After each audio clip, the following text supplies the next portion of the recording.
The following episode of the Knee Deep in Shit Town podcast contains spoilers about S-Town, Chapter 1. If you have yet to listen to S-Town podcast, go to stownpodcast.org or find it wherever you get your podcasts. The following episode of the Knee Deep in Shit Town podcast contains spoilers about S-Town, Chapter 2. If you have yet to listen to S-Town podcast, go to stownpodcast.org or find it wherever you get your podcasts.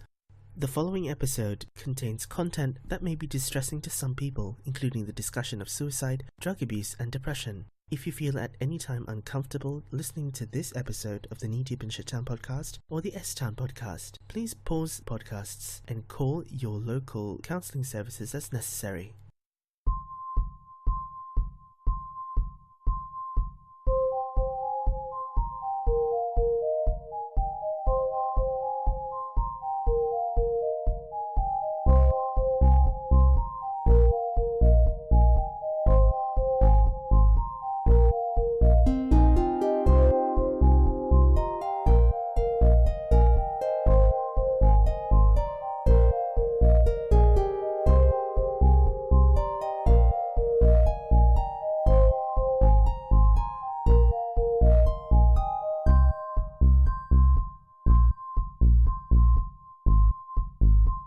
Hello everyone and welcome to the first episode of the Knee Deep in Shit Town podcast. I'm Josh and with me today are Andrew. Hello. Leah. Hi. And Sandra. Hello. So the whole premise of the Knee Deep in Shit Town podcast is basically just to analyze and review the S-Town podcast. If you haven't listened to the S-Town podcast itself, go to stownpodcast.org and have a listen there, or go find it on iTunes or wherever you get your other podcasts. We're going to be recapping chapters 1 and 2 today. So go ahead and listen to those before you listen to this episode. So I guess we'll just kick off by asking everyone, because S-Town comes from the people that also made Serial and This American Life, did you guys listen to Serial before? Because I knew what Serial was, I just didn't listen to it. But how about for you guys? Like, Sandra, did you listen to Serial? I had actually. I came into it a little bit late, but my brother was nagging me until I finally gave it a listen, and I was immediately hooked. So I was really excited when I heard about S-Town for the first time. Mm-hmm. Oh, okay. Yeah, go ahead, Andrew. I also listened to Serial, and after hearing the name of the podcast come up for like the millionth time, I was like, alright, well, I think I need to listen to this. And then I did, and it was really interesting. Yeah, and Leah, did you listen to Serial before S-Town, or? No, I haven't.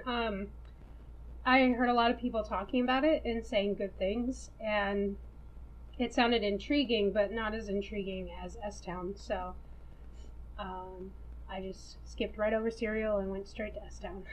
Yeah, and I guess because Serial is based on the true story of a serial killer, an alleged murderer. Did you guys expect S-Town to be kind of the same thing, where it was based on a real person, or did you expect it to be like just a narrative that was, yeah? I was expecting a real story based on a mystery and a death, and that's kind of what we got. Yeah. Yeah, it was pretty much the same for me too. Coming into it with the Serial background, I was expecting a murder mystery, so I guess that's kind of what we got. Yeah. No? Okay. Yeah, no. I think the fact that, I guess, Leah brought this to my attention with this particular podcast. I never listened to any kind of mystery sort of podcast, that kind of genre before, and I guess this was just, oh yeah, I'll have a listen to this. And really, I guess throughout this very first chapter, I suddenly became very interested in trying to figure out what actually happened. Yeah, and who doesn't love a good death? So, in a podcast. Yeah, and I just want to say, if for anyone who hasn't listened to Serial, it's definitely worth a listen. I had never really been interested in listening to true crime mysteries, at least not in podcast form. And after I listened to Serial, I was definitely much more open to the genre. So I feel like if you've never listened to anything like it, it's definitely worth subscribing to it. If you listen to from the very beginning, Brian Reed is our investigative journalist, and he's the one who starts us off with, I'll call it a monologue because it is what it is. When an antique clock breaks, a clock that's been telling time for 200 or 300 years, fixing it can be a real puzzle. An old clock like that was handmade by someone. It might tick away the time with a pendulum, with a spring, with a pulley system. It might have bells that are supposed to strike the hour, or a bird that's meant to pop out and cuckoo at you. There can be hundreds of tiny individual pieces, each of which needs to interact with the others precisely. To make the job even trickier, you often can't tell what's been done to a clock over hundreds of years. Maybe there's damage that was never fixed, or fixed badly. Sometimes entire portions of the original clockwork are missing, but you can't know for sure because there are rarely diagrams of what the clock's supposed to look like.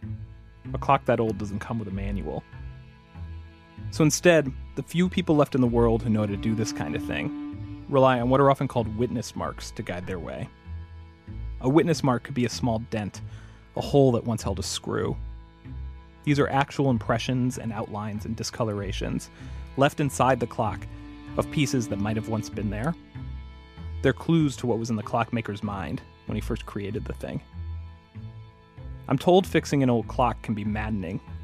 You're constantly wondering if you've just spent hours going down a path that will likely take you nowhere, and all you've got are these vague witness marks, which might not even mean what you think they mean. So at every moment along the way, you have to decide if you're wasting your time or not. Anyway, I only learned about all this because years ago, an antique clock restorer contacted me, John B. McLemore, and asked me to help him solve a murder. But I found this monologue of clockmakers, witness marks, a bit odd and out of place at first. Did you guys feel the same way about the opening? I mean, it kind of made sense to me, just because he was like, oh, there's a lot of pieces, and like that's kind of what a mystery is. Yeah, I feel like if you go into it with that perspective, like it's a mystery, and with any crime, like there's a lot of pieces that come into play, and trying to track your way through all of that and fixing all of that until you come up with a solution. I guess upon a re-listening, looking at it from that perspective, it definitely does make a lot more sense than it did initially when I first saw it, and I expected them to just go straight into the mystery. I didn't think it seemed very out of place to me, just because I thought it was a good way to start a story with a metaphor. Mm-hmm. And obviously we find out later like how it's involved, how it relates to John. But just at first, it was just a good way to start a story, good way to jump in. It really didn't stand out to me as anything other than a metaphor for what we were about to hear. So after that monologue, you listen to, not really listen, you hear Brian, and he's describing emails from this one guy, John B. McLemore, who is an integral part, the main character to this story. When you listen to Brian describe, the emails that he gets sent by John, what were your first impressions of him? Did you think that he was, someone you could genuinely encounter in the real world? Well, for me, I happen to know someone in my personal life who's kind of similar, maybe not to the same degree, but definitely an eccentric character. So I was immediately drawn towards him just on that alone, because I obviously get along with this other person. So it just really reminded me of that person who is also like a really good storyteller. Like you can pretty much right off the bat tell that John is someone who is very articulate, who definitely is very aware of what's going on around him. So, yeah, I was very, very drawn by the way he would narrate things. Same with Sandra. I've known people like that, so it didn't seem like he was fake in any way, just because he so much reminded me of people that I've known in my life. I mean, when I first heard him, I thought he was mentally ill. I don't know what the correct word is. Like, he's definitely, I guess, what people would call not normal. He's very eccentric. Definitely. You can tell, even in the emails alone, like even before we even hear him, you can definitely tell there's something in his brain is ticking a lot faster than the rest of us. But I feel like at the same time, there's something very familiar about him.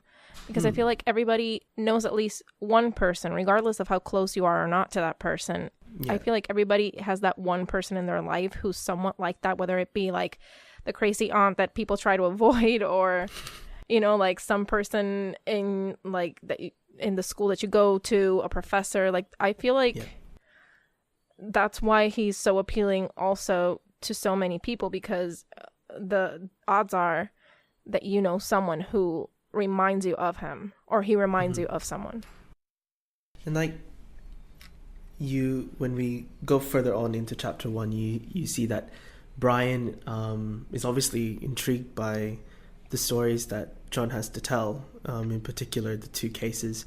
One is the sexual assault, I think, by the police officer, and the other one is this alleged murder that happens. And over the course, I think over the next year or something, Brian ultimately makes a decision to go down to Bibb County in Alabama and do some actual on-the-ground investigating. Like, why do you think Brian would do that? Was there some sort of motivation behind him going down there and seeing it for himself? I mean, the research into the claims John gave him, I think, was the motivation that did that.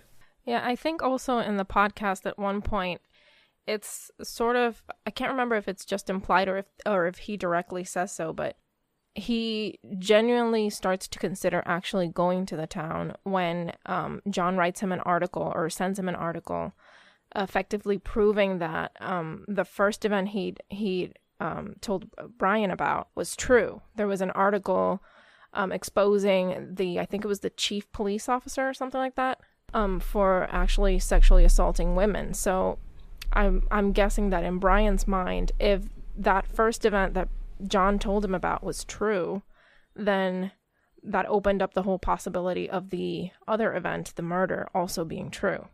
And so at that point, he probably felt like the best way to get the direct information he needed was just to head on down there. Because I think he also says that, because he also tries to do a little bit of research online, but he doesn't really find anything, really. Yeah. And like, I guess, that would make it very appealing to him, obviously, as an investigative journalist. You don't have much information. It's like, is there something that someone's trying to hide, or is the investigation not going ahead, things like that. That would definitely pique his interests. Yeah. I think he probably also asked himself, well, what do I've got to lose? Because when it came to if there were any risks, I think the only risk that really would have been taken is getting down there and finding out there's not really a story at all, not even to do with John, and realizing like, oh, it's just a little bit of waste of time and money on behalf of the studio. And that's really the only risk that he would have taken. So I think Brian was just thinking, like, this seems interesting, so what have I got to lose? I'll go check it out. Yeah, and I mean, like, in his line of work, I bet that he follows leads that lead to nowhere eventually, all the time. So this is just like, this just comes with the territory. When Brian first arrives in Alabama and he goes to find John at his house, John only gave him the coordinates to get to the house, most of which are bleeped out so we don't hear them. as the listeners, but Brian, instead of using Google Maps or even Waze, just uses the coordinates that John gave him. But why do you think John gave him coordinates? Why do you think he was kind of hesitant to even give out this information in the first place? I think John must have had some sort of trust issue with... I mean, it's very evident that he has trust issues in general, but for him to give this information out to someone like Brian, someone that he's been talking to for a while,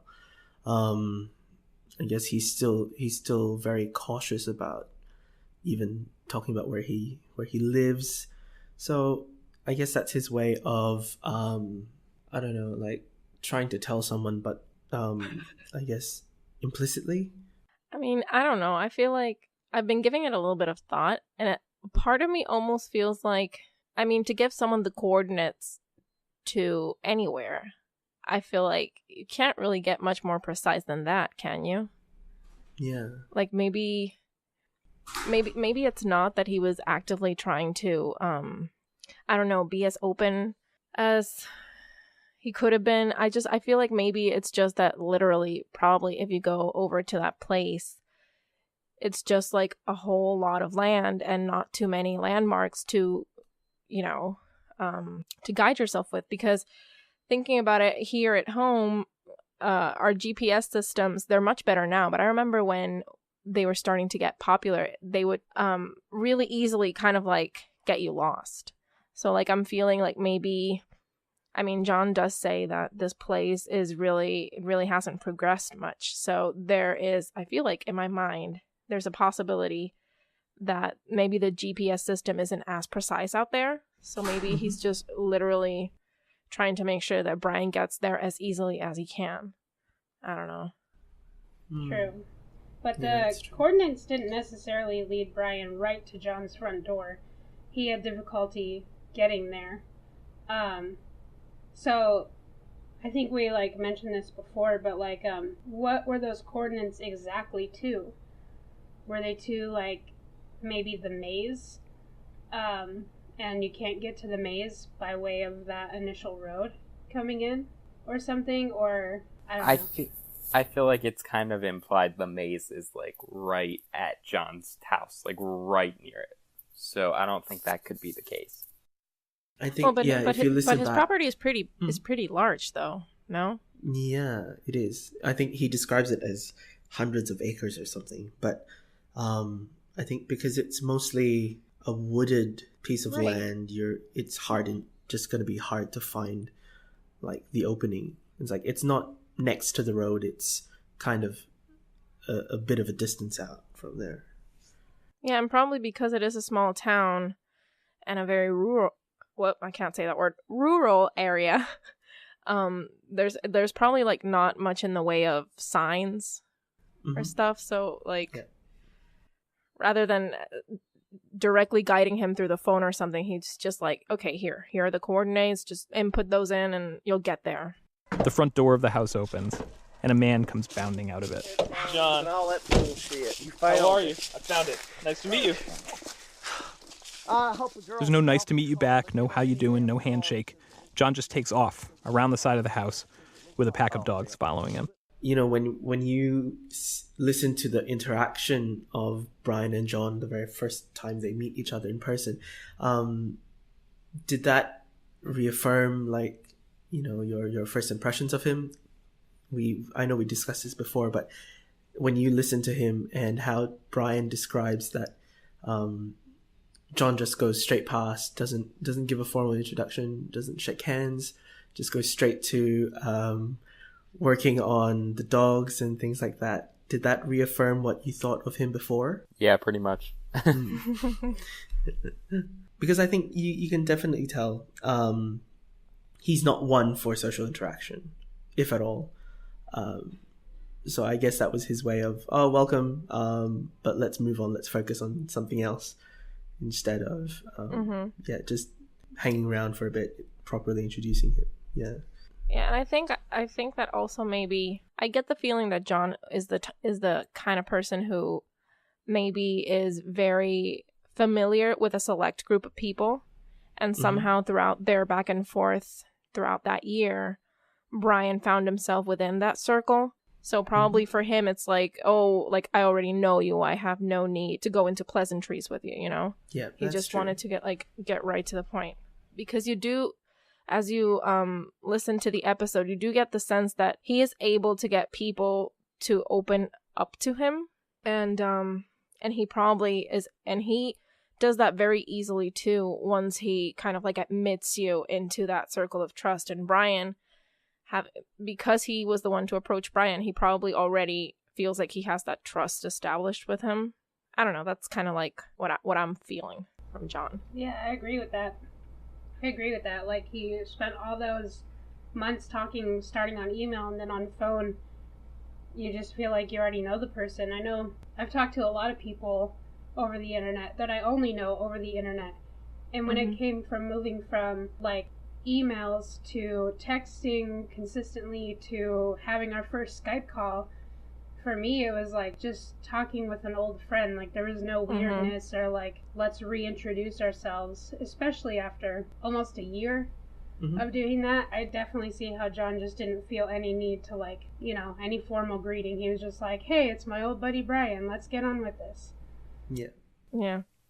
But I think it's clear in that moment that that's not how Brian was. Yeah, definitely. Oh, yeah, definitely. But it's probably because he's on the other side of it, because John was the one who made the approach first. So probably in his eyes, Brian is someone he already looks up to. Yeah. Whereas for Brian, this is a person that he probably has some reservations about still, because he probably gets contacted by thousands of people every day who are reaching out to him and pitching their own stories. So, like, he would obviously, I feel like, come into it a little bit more with a few more precautions, I think.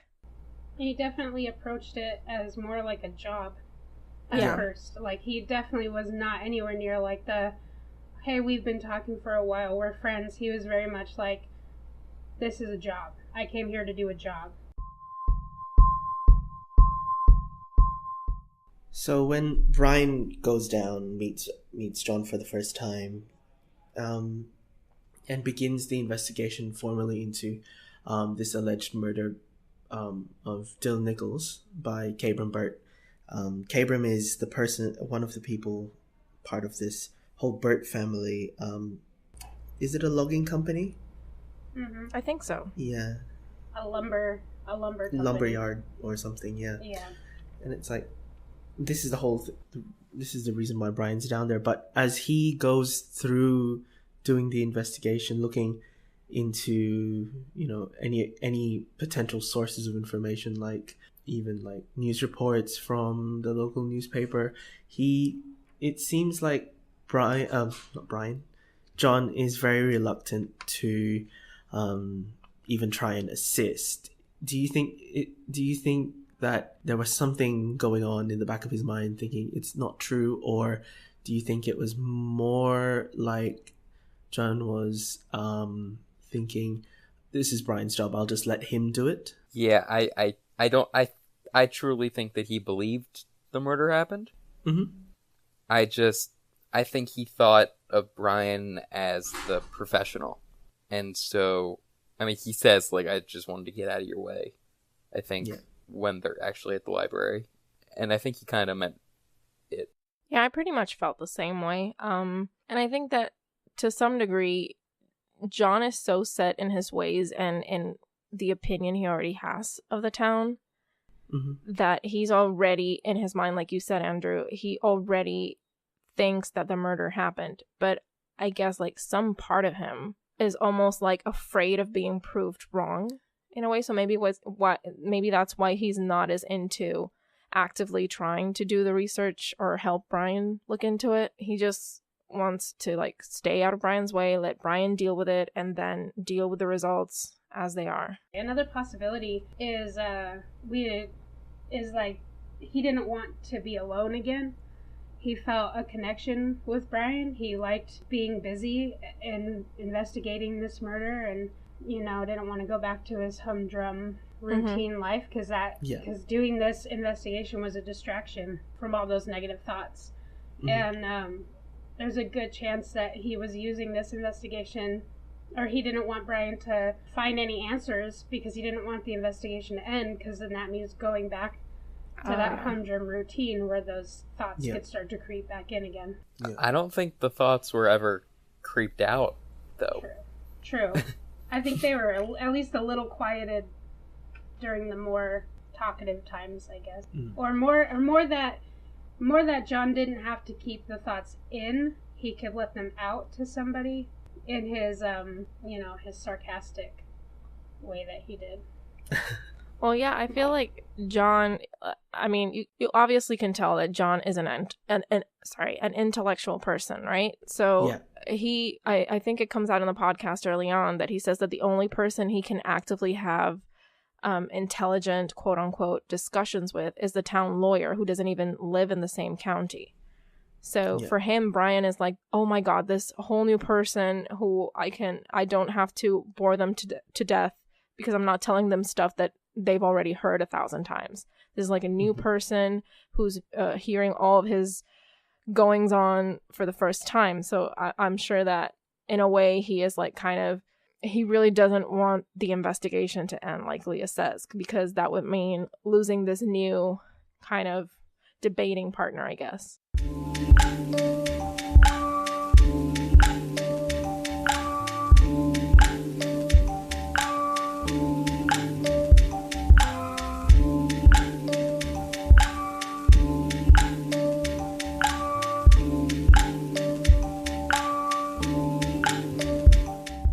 Okay, so it seems like when everybody encounters Brian, everybody's pretty convinced that this murder took place, right? So like the Goodson brothers, Skylar and John, they are all 100% sure that this murder happened, and they insist that they heard it directly from Cabram Burt. So when you go on to listen to chapter 2, it turns out that the murder didn't take place. Dylan Nichols, it just turns out he had a concussion and was out of commission for a little bit, but Cabram didn't actually murder anyone. So why do you think that people are so set on believing that the murder actually took place? Like, why is that going around and around and nobody's really digging into it? Like, do you think maybe Cabram affirmed it to kind of give his ego a boost and like help with his notoriety or something, or do you think that he legitimately thought he had killed Dylan Nichols too? I think more than anything, so I hail from a very small town in Arizona, and I think what this is a case of small town gossip. Being in a small town, not a whole lot goes on, and when something does go on, it's like the feature that week. It's the thing that everybody talks about. So I think, it's a small town, nothing's happening. All of a sudden, the kid of the most prominent family has probably murdered somebody. That information is going to spread like wildfire. And everybody's going to talk about that because that's huge, especially in such a small town like Woodstock. So I think people are more reluctant to really investigate it and figure it out because they want it to be true only in the sense that they want something to have happened in the town. Of course, nobody wishes death upon anyone, but like something to latch on to. So like, oh, I have like this interesting story. Right. Yes, exactly. So you have something to talk about the next time you run into somebody at the store that you know, which is usually everybody. So I think that was a huge thing, and I think like the authorities obviously weren't investigating because no claims were put in, no forms were filled out, no charges were pressed. They're not going to investigate. They're not going to use taxpayer money to investigate based on hearsay from the local citizens. So I think that's why people were pretty reluctant on really finding out the truth, because they just wanted something interesting to be happening. That wasn't just the normal drugs, drinking, vandalism type stuff that you get in small towns.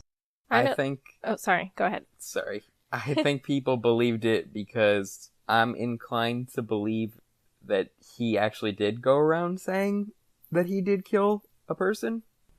Yeah, I think you find out that in chapter 2, Kabram is discharged from hospital, is taken by a friend, and that friend brought him to, I think it was a hotel room or a motel room with a whole bunch of other people that were using meth, and that's where the lie started. And I think because Kabram was in such a state anyway, he couldn't process anything properly. He just believed that and just went ahead with it. Oh, yeah, because there's something to be said about the fact that he was drunk, and Yeah. he was also, I think he was also on drugs, wasn't he?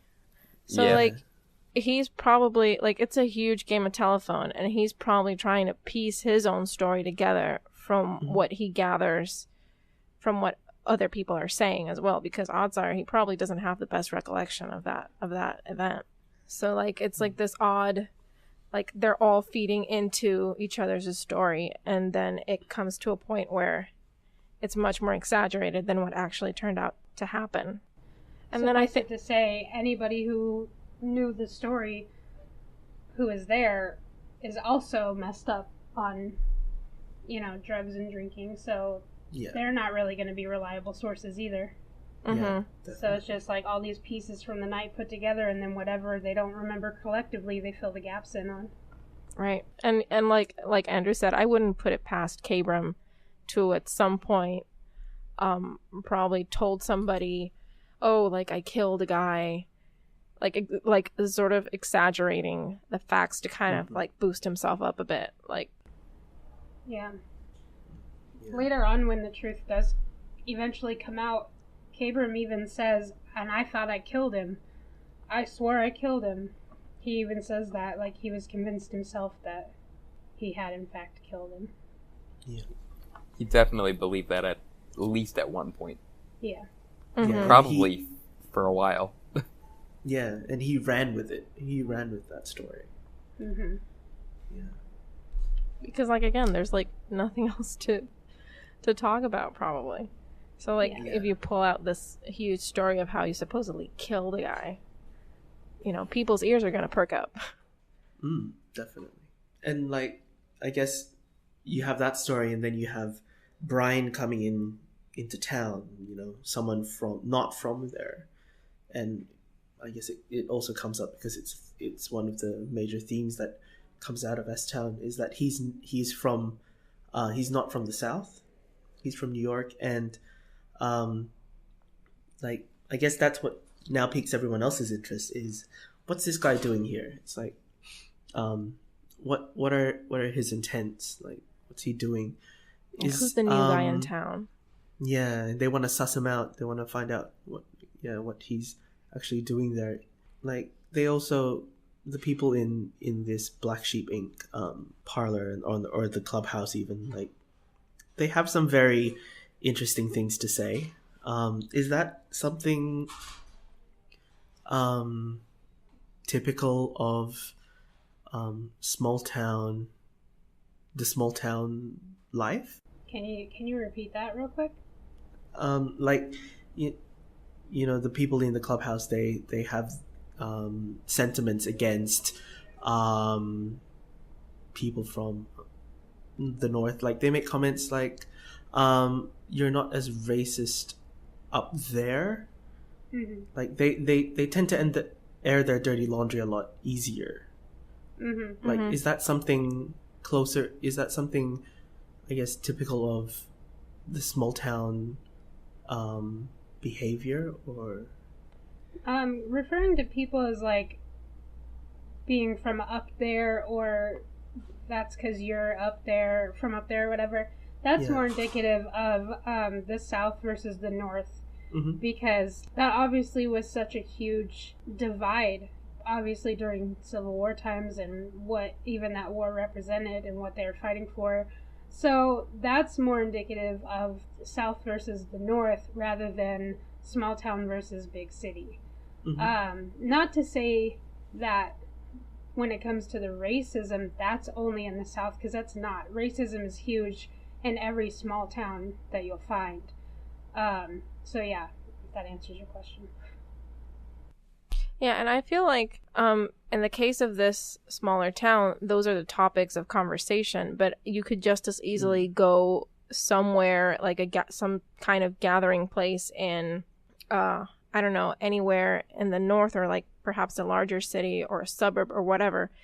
And you will usually have a place for those kinds of discussions, but from the other side of the coin. So I don't think it's exclusive to just like that particular town or any other smaller town. It's just they're coming at it from a different perspective.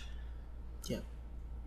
And they obviously, I mean, they're at their home base, so they feel comfortable because the minority in that situation is Brian versus the other way around. I don't know if that makes sense at all. But so he's the one who's coming in to the place filled with like-minded people, so he's the odd one out. So he's the one who's actually going through the risks, and they're not, it doesn't seem like it, at least judging by the recording, they're not intimidated by his microphone or anything because they're in the majority there at that moment. So when Brian, I think, closes off part, I think that's the first half of episode 2, he makes the statement, not knowing what I eventually will know months and months from now, that Cabram Burt didn't murder anybody, but also that before this is all over, someone will end up dead. Did you guys have any suspicions as to what he was referring to? Yep. And did you think it I was... kind of... Sorry. That kind of made me think that what ended up happening was going to happen. At the end, that we find out at the end of episode 2. Yeah. I know that at that point it definitely piqued my interest. Yeah. But it wasn't the outcome I was expecting. I was fully expecting for some other crime to take place while Brian was there, and by being directly next to it, that he would be able to kind of uncover and unfold everything that happened because he was right there as it happened. But yeah, it definitely piqued my interest, but it still took me by surprise. Yeah, I think I felt the same way. It's like, ooh, it's like, is someone actually going to get murdered? But I definitely didn't expect what happens at the end to have happened. Yeah, in that way. Yeah, I assumed it was going to be like, maybe that initial investigation was going to come to a dead end, or had come to a dead end, but maybe they were going to stumble upon another one, or they had stumbled upon another one in their search, and they were going to start digging into that. But I certainly, though I wasn't surprised with the actual death, I was surprised that this is difficult to explain. When it initially was like, when we hear about the death, first and foremost, I was taken aback. I was definitely shocked. But then afterwards, I was just kind of like, okay, yeah, that makes sense, I guess. And especially listening to it a second time, there are so many signs there. There are so many signs, and how it wasn't ever like caught at first is kind of like not amazing in a good way, but you know, interesting. Yeah. Interesting, I guess. And I think we don't have that many questions left anyway. But I guess at the end, like, you know, John seems very pessimistic. He's very angry at the world, but he knows, like, he's very aware of the issues that happen around in society, not just in his small town. Do you think that John, being John, is just trying to do something? For example, obviously helping the Goodson brothers out with, you know, paying bills or doing these odd jobs and just giving them money. Like, do you think that was John's way of doing his part in fixing, in his view, a shit town or a shit world in general? Oh, definitely. Yeah. Yeah, without a doubt. Yeah, because he's so aware of all that stuff and how and of the grand scheme of things that it also made him aware of how powerless he was to actually make a difference in it all. So, like, from like such a simple act as taking in every single stray dog that comes his way, that is his way of doing something while still being woefully aware of how little he can actually do to make a difference in what he considers to be the grander, bigger problems of society. It's that old adage, you can't change the world, but you can change your world. Exactly. And I think he very much lived up to that. He was dismayed by all the crap happening in the world that he was like, obviously I can't do anything about that, but I can change what's immediately available to me here. And so I think he did his best. I mean, when you consider the fact that he's like completely tatted up his entire stomach and that he clearly said that he hated tattoos. Yeah. Like, it makes sense that the only reason he would want to do that is for someone, for the benefit of someone else. Yeah. Yeah.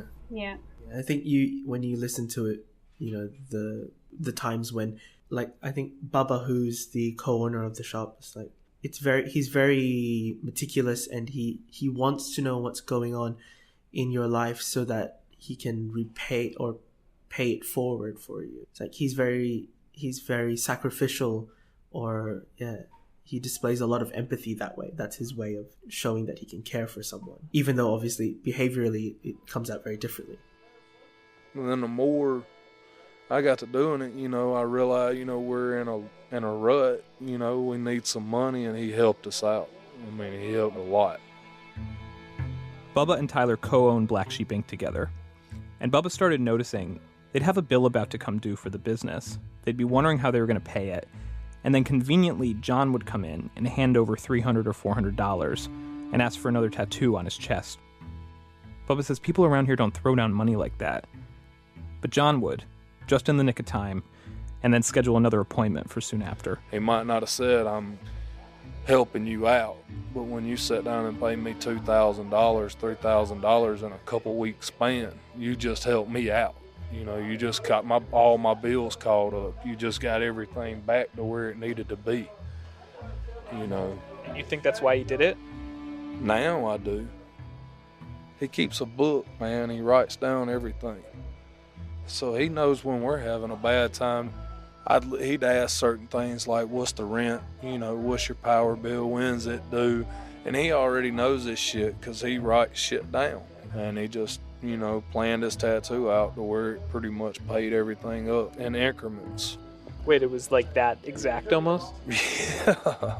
Yeah, because at the same time, like I said earlier, I think that he goes that far when it involves someone that he's already admitted into his inner circle of people he trusts and actually cares about. Because he's not, I mean, let's be real here, he's not out there actively, like, giving out to every charity he finds, or, like, actively, I don't know, he focuses more on, like, helping those immediately close to him, because he feels like those are the people who he'll be able to actually influence in a good way, and it'll actually make a difference. Yeah, because they're the people he has to interact with every day. I think also that he chooses to surround himself with. Yeah, I think also that he can see the change happening when he makes the change. Like when he does something to help, he can actually see the benefits of it happening in front of him, and then that makes him think, okay, what I'm doing is good, it's worth it, I should keep going. And like, I guess we'll close this episode with what Leah alluded to. At the end of chapter 2, you find out from Skylar that John committed suicide. Hello? Hey, is Jake around? Is this Skylar? It's been a couple weeks since I last spoke to John, and I just got a text from Jake, Tyler's brother, asking me to call him when I get a chance. Yeah, this is Skylar. I was the one that called you. Jake texted you for me. Oh, hey. Has any... Hold on, just 1 second. Has anybody called you? No, not that I know of. I have a few missed calls, but I don't think they're from anybody down there. Oh. Why? Well, we have some bad news to tell you. Okay. John B. killed himself Monday night. And I know, Leah, you've already established your feelings, like, about what happened, like how you felt when you listened to it. Like, how about for you, Andrew? Like, did you? I mean, yeah. Other than the terrible fact that I was a little happy I was right, I mean, it was mainly the shock was even when you're right about something like that, and it's like it's a real life thing, not just like what you think's gonna happen forward in a plot in a TV show. There's still shock. Yeah. So, like, even though I was right and I felt like it was coming, I was still taken aback by it, which is weird to say that, like, I was surprised and yet not surprised at the same time. But that's essentially what it was. I was definitely surprised. It definitely took me by surprise because, like I said, I was fully expecting Brian to stumble upon some other crime that happens while he was in town. And then for that to be the outcome, it was frankly shocking, because you don't expect someone who you get so invested in by just a few clips of him talking and who seems to be so lively and so involved in actively seeking out information about topics that he's interested in. You just don't expect that, you know? And it took me, and I was already into the podcast, like I was already in for it if it had been like the whole journey of investigating this post-murder of Dylan Nichols. I was already there, but like once it happened, I was just like, okay, if I wasn't there before, I'm fully into this now. Yeah. Because I needed to know more about John. Definitely.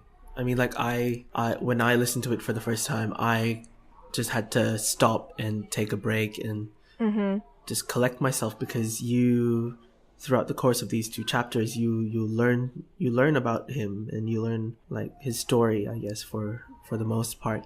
And like, I guess it was even alluded to before, like when Baba mentions the very first time John walks in to the tattoo parlor and asks to get tattooed, you know, Baba says that something along the lines of he had an inkling that John was going to commit suicide, because why would you do that? For him, it seemed very out of place. So as shocking as it was to me when John lifted up his shirt to show me all his tattoos, it was far more shocking to Bubba when John strolled in one day at the age of 47 and asked him to start putting them there. I thought he was going to commit suicide. You know, that's what I thought in my mind. Why? This is something you're completely against. You think fucking failures have tattoos, you know what I'm saying?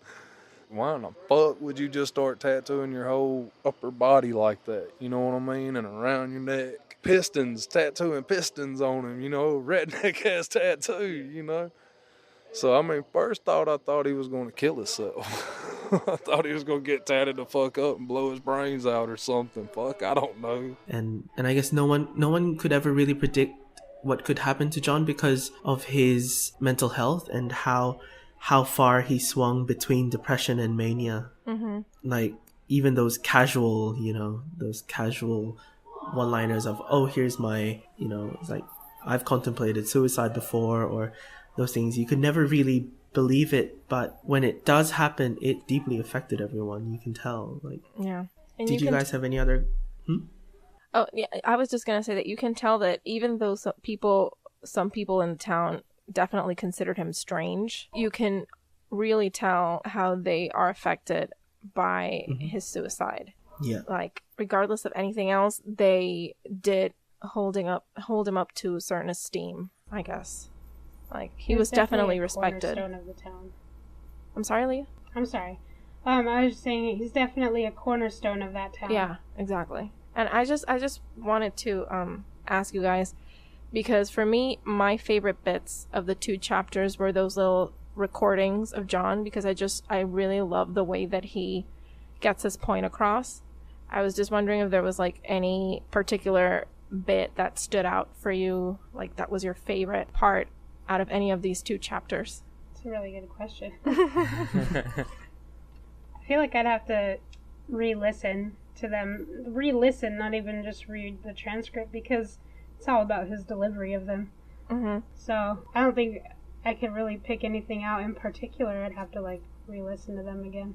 Well, because for me, like one bit that stands out is that point when he goes into when he questions himself, why hasn't he left the town? And he's like, you're beginning to figure it out now, aren't you? So why don't I move? There's got to be people in Fallujah right now, or Beirut, that just asked each other the same question. Why the hell don't you get out of here, Hassan? And Hassan's answer is, I don't know.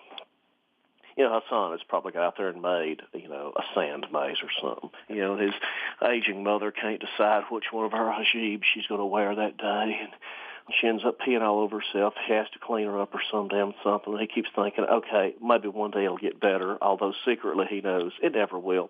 That bit stood out to me because I was feeling that way at one point when I finished my bachelor's degree. I had a lot of classmates who were going abroad to do their masters, and I was the one who chose to stay here. So I was constantly questioning myself, like, why don't I try and broaden my horizons and go somewhere else? And I know it's obviously like a much different situation and a much different scale, but I remember listening to him going on about that. I was like, oh, like everybody has felt that way at some point in their life. Like, why don't I just pick up and leave the place where I'm at and just like start anew? Like everybody, I think, finds that idea of a fresh start attractive. So I felt like that really resonated with me. Yeah. I think that was, when he goes on that monologue of, like giving like a similar experience for someone overseas. It's like, why didn't I leave? But I guess he had this certain level of attachment to staying. Like he felt some sort of responsibility for taking care of the shit town, that he felt it too difficult to leave it all behind. Yeah, that would probably be the favorite monologue that I have from John. Did you guys have any other questions? Thinking back to when you were listening to the podcast for the first time, do you remember what you were predicting would happen in the following chapter? Like, did you have any predictions or any idea which way it was going to go? Because it's a little, I don't know, I just, like, I wasn't sure, like, what sort of story would unfold after that point. Like, I'm just wondering, did you guys have any expectations or predictions? I guess with chapter 1, because there's not enough meat in it, I guess, to really digest. After that episode, I just needed something more.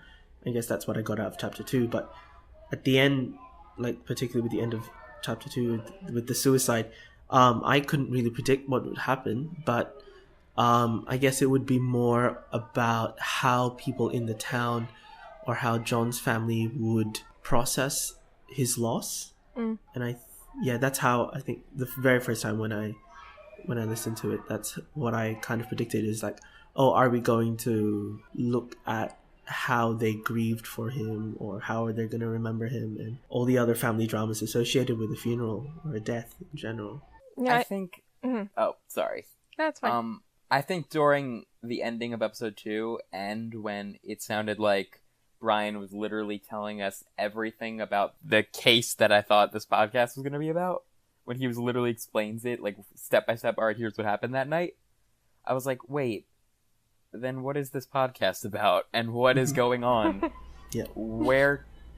I had no idea. I had no idea where it was going from here. And I think part of that was fascinating.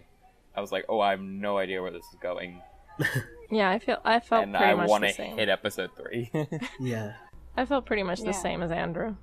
Yeah, I was thoroughly invested in the story and jumped on every chapter after that as fast as possible. And I think with that, we're going to end the very first episode of Knee Deep in Shittown. So thank you guys for listening. So again, if you haven't listened to S-Town, we're going to be covering chapter 3 next week. So go listen to S-Town at stownpodcast.org or on iTunes, wherever you find your podcasts. And we'll see you guys next time. Bye. Bye. Bye. Thanks for listening to the Knee Deep in Shittown podcast. You can find us on Twitter at KDISTown Podcast or head to our website kdistown.wixsite.com/hope.